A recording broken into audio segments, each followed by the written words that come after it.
સૌ એમનું સ્વાગત કરીએ.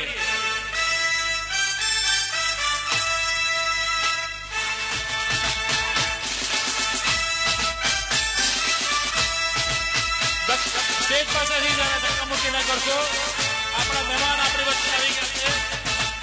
આપણે સૌ એમનું તાળીઓથી સ્વાગત કરીએ. તેઓ આપણી વચ્ચે ઉપસ્થિત છે. આપણને ખૂબ જ રમઝટ રમાડવાના છે. સૌ મિત્રોને પોતાનું સ્થાન લઈ લેવા માટે વિનંતી. આગળની લાઈન વાળા બધા નીચે બેસી જાય. સૌ મિત્રો પોતાનું સ્થાન લઈ લેશે.